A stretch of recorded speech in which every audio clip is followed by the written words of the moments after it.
ఇక మా ఆడబిడ్డలు మీకు ఎంత చెప్పిండు సిల్కకు చెప్పినట్టు చెప్పిండు కేసీఆర్ సారు. ఏం చెప్పిండు కేసీఆర్ సారు? అన్న వస్త్రం కోసం పోతే ఉన్న వస్త్రం పోతుంది, కాంగ్రెస్ వాళ్ళు లంగలు మంచోళ్ళు కాదు నమ్మకుర్రి అని చెప్పిండు.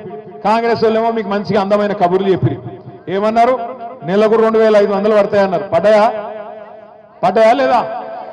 పడ్డాయా? ఒక్కలకన్నా 100 రోజుల్లో 6 గ్యారంటీలు అమలన్నారు. 100 రోజుల్లోనే 6 గ్యారంటీలు అమలు చేస్తా అన్నారు.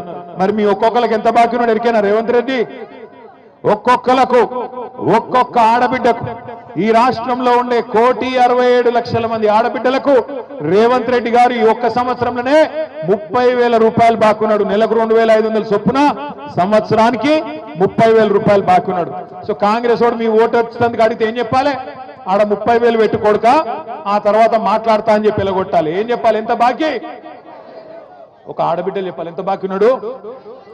రైతులకు ఎకరానికి 17,500 బాకీ ఉన్నాడు. ఆడోళ్లకు ఇప్పటికి సంవత్సరానికి 30,000 బాకీ ఉన్నాడు. రేపు దబ్బన తప్పిదారి ఇక 12,000 ఇస్తుండు కదా, సరే తీసుకుంటాం మిగతా తర్వాత చూసుకుందామంటే మళ్ళా ఇయ్యాడు. అది కూడా చెప్తున్నా మీకు ఇప్పుడే. ఓట్లప్పుడే పడతాయి పైసలు, ఓట్ల తర్వాత ఇచ్చే రకం కాదు ఇది.